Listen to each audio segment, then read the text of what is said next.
How does this trilogy start? Old Bilbo and Frodo are talking shortly before the events of Fellowship, I think. And then the clocks go back and Bilbo is young. Gandalf pops up at his door, marks it. The dwarves come in and fuck everything up. Eating all his fucking food and dicking around with the plates, doing sing-songs. This shit like unnecessarily pisses me off. Because it's not just a quick scene that's played off as a joke. It's like a whole lengthy sequence where Bilbo is stressed up to his fucking eyeballs because these bumbling fuckheads won't fucking pack it in. So, first mistake, this legion of heroes we're meant to root for are initially just like rude and unlikable. Except for Thorin, who arrives late. He's a little more in tune, kind of like that dark, stoic, Aragorn sort of stand-in. And the problem with a lot of these movies, aside from some of the more like core scenes, is we get a lot of that are almost cartoonish in nature. Take this scene in the Goblin Cave, for example. The force of the descent would fucking crush them. Are you back?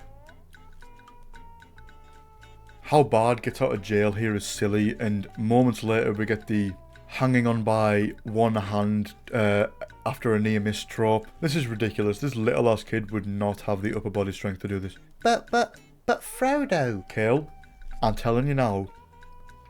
Fucking pack it in. Is it bias? I don't think so. This scene is legitimately thrilling, and this part adds to it rather than just being something to look at for a second. Because of the blood on Frodo's hands, Sam genuinely struggles to pull him up. Here, it's just there for the immediate, like, visual drama, and then Bard pulls him up, no bother. It's not really that comparable. There's loads of stuff like this in these movies. Loads of near misses, to the point where it just kind of takes away from some of the tension in these, like, action-heavy scenes. I mean, if this was just, like, a silly kids movie, I'd be able to let it slide, but because it flip-flops between seriousness and this kidified shit, it's kind of jarring. At the end of Journey, they're all clamoring around this tree as if it wouldn't just crumble under the weight of this fucking behemoth. In Desolation, when they're in like the cursed forest area, they're dicking around here too. The fuck are you doing, man? As the movies went on, I did warm up to some of the characters. Gandalf didn't need any warming up. I liked Thorin from the start.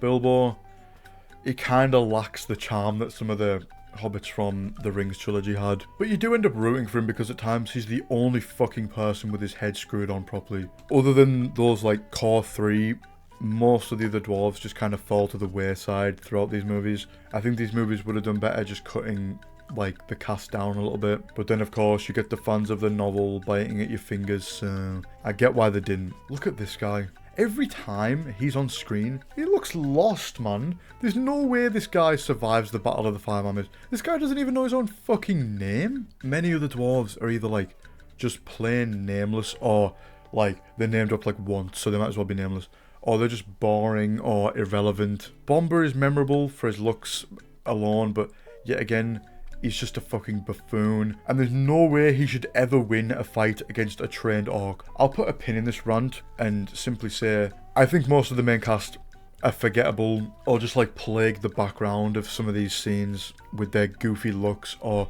just like general incompetence. And some of them being so like visually like outrageously ridiculous. It contrasts strongly with how normal Thorin looks. Thorin doesn't really look like a dwarf. Neither do Philly and Killy. The latter two are younger, so I guess their conventional attractiveness signifies their youth. I don't fucking know. There's just a lot of like, I don't know, like just silly shit in these films, like that just seems to, I don't know, it rubs me the wrong way, I guess. Don't get me wrong, the Rings trilogy has its fair share of like silly moments, but as I hammered home in my review of that trilogy, it's all like earned. Also, it's so far and few between that when Legolas fucking slid down these steps on a shield, flinging arrows at orcs, it was like legitimately awesome and not just like bizarre or off-putting. These movies are crammed with over-the-top bullshit like this. Legolas is a skilled warrior, no doubt. Skilled enough to pull this off? Or like, does he really have confidence that he can pilot this bat to where he wants it to go? He goes fucking nuts in these movies. He's absolutely ruthless. He's a warrior in the Rings trilogy, but not to this level. Legolas also feels different, like as a character as a whole. More disgruntled and like pissed off all the time. But it's just a touch too much of a departure for me from his original sort of demeanour. Not enough to ruin his return entirely, and frankly this is one of the good additions. Legolas wasn't in the Hobbit novel at all, but adding him in here is good. If nothing else, we get to see him doing more of the badass shit that he does in the Rings trilogy. Even if the shit he does is ridiculous, I can let it slide for this hardened elven warrior who has trained for several millennia. For these goofballs, however, I cannot. There's just too much shit that's like cartoony in the way. It just pulls you out of the immersion. The most ridiculous the Rings trilogy gets for the normal people is when they jump off of a falling column in the mines. I just don't have the same faith in these like dwarven warriors.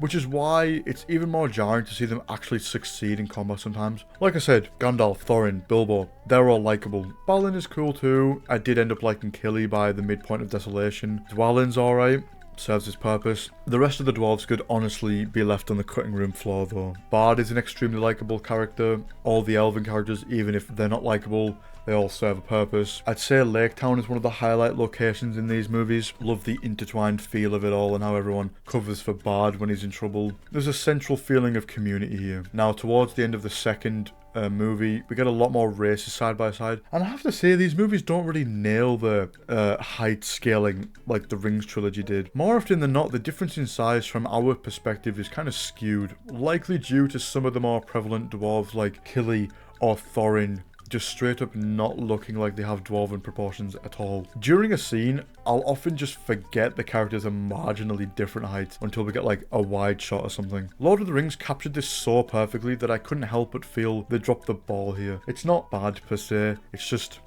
worse. Meh.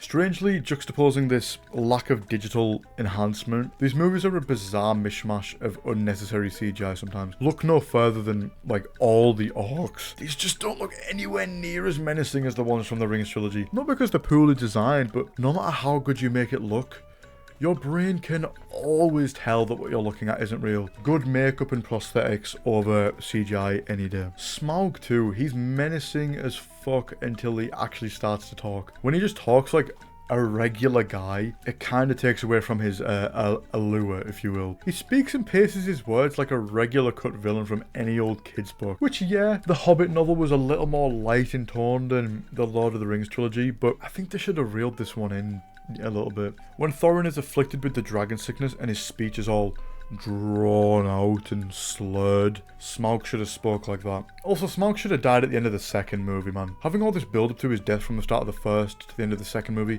only to leave it to the very beginning of the third movie, weird. But, like, yeah, of course it leads to the Battle of the Five Armies, but I don't know, meh.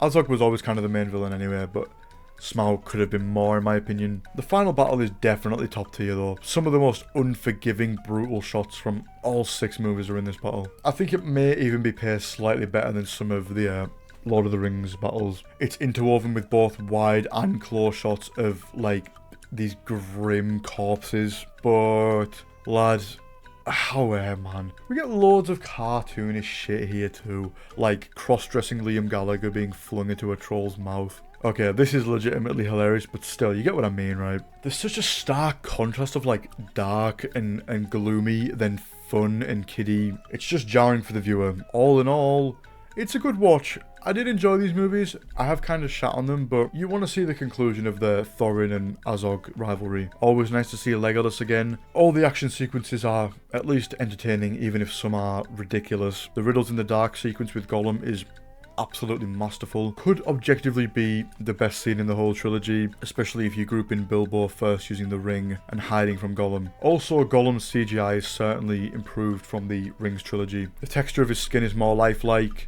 His design is ever so slightly modernized, but it's not like they went and casted his cousin like they did with the Yoda redesign or anything. There's plenty to love about these movies, and the worst part is when you can tell a lot of love was put into them.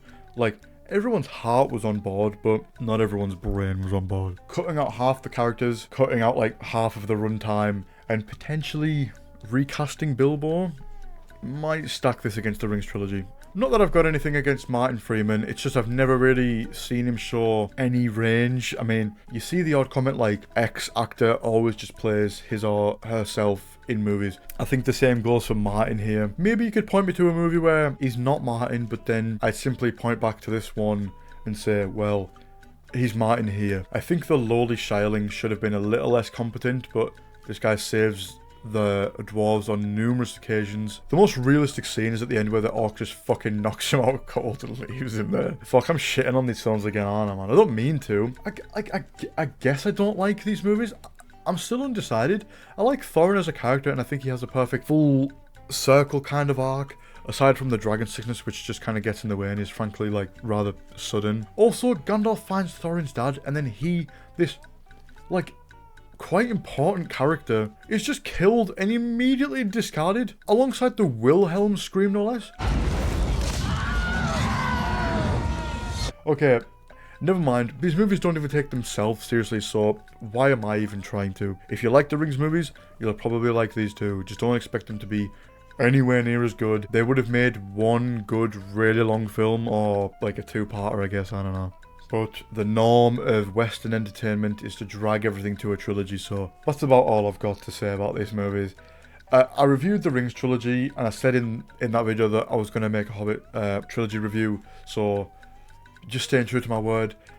If it were up to me, I might have just left these well enough alone, but they're good. They're decent movies, right? But just wildly uneven, and like, yeah. Thank you for watching. Fuck.